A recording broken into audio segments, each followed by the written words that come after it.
மிக சிறப்பான இந்த கராத்தே பயிற்சியை நடத்தி கொண்டிருக்கிறார்கள்.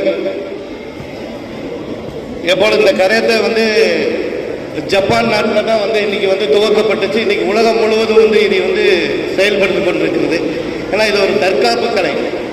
மாண்புமிகு முதலமைச்சரும் கூட இந்த தற்காப்பு கலைகள் எல்லாம், சிலம்பாட்டம், இந்த கராத்தே பயிற்சிகள் எல்லாம் இந்த கல்லூரி மாணவர்களுக்கு கற்றுக் கொடுக்க வேண்டும் என்று கூட ஒரு வருடத்திற்கு முன்பு உத்தரவு போட்டிருக்கிறார். ஒரு மிக சிறப்பான ஒரு இது. ஏன்னா இது இந்த கராத்தே கற்பதினால் ஒரு மனிதனுக்கு, ஒரு இளைஞர்களுக்கு ஒரு ஒழுக்கம் வருகிறது. அதே மாதிரி மன தைரியம், மன சமநிலை, ஒரு எப்படின்னு சொல்ல மரியாதை ஏற்படுகிறது இந்த கராத்தே பயிற்சியினர். அதை இளைஞர்கள் நண்பர்கள்லாம் மிக சிறப்பாக நடத்தி கொண்டிருக்கிறார்கள்.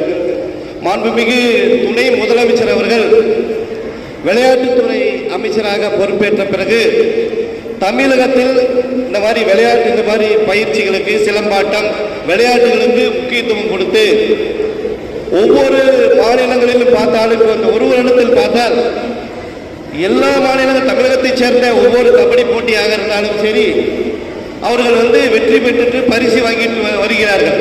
அவர்களை பாராட்டி மாண்புமிகு துணை முதலமைச்சர் அவர்களுக்கு ஊக்கப்படுத்தும் விதமாக ஊக்கத்தொகையும் கொடுத்து மிக சிறப்பாக செயல்பட்டு கொண்டிருக்கிறார்.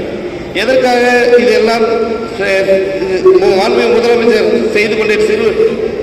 துணை முதலமைச்சர் செய்து கொண்டிருக்கிறார்கள்? இளைஞர்கள் எல்லாம் நல்வழிப்படுத்த வேண்டும், அவர்கள் நல்லொழுக்கத்தோடு உயர்ந்த நிலைக்கு வர வேண்டும் என்பதற்காக தான் மாண்புமிகு துணை முதலமைச்சர் மிக சிறப்பாக இந்த விளையாட்டுத்துறை அமைச்சராக பதவியேற்ற பின்பு இதெல்லாம் கொண்டு வந்திருக்காங்க. அதே மாதிரி மாண்புமிகு முதலமைச்சர் அவர்களுக்கும் துணை முதலமைச்சர் அவர்களுக்கும் இந்த மேடையின் வாயிலாக கராத்தே பயிற்சி என்பது தமிழ்நாடு இந்த விளையாட்டுல அந்த இதில் இல்லை. அதை நான் கோரிக்கையா வைக்கிறேன்.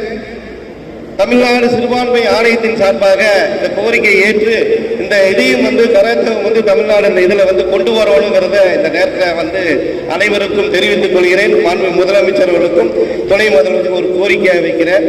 ஏன்னு கேட்டீங்கன்னா, இன்றைய மாணவர்கள் ஒழுக்கம் முக்கியமா இருக்கு. இந்த மாணவர்களுக்கு அவர்களுக்கு இந்த விளையாட்டுத் துறையில எல்லாம் அவங்க எல்லாம் சேர்ந்து கராத்தே பயிற்சியில் எல்லாம் கொடுத்தோம்னா அவர் நல்ல மாணவர்கள் வருவார்கள்.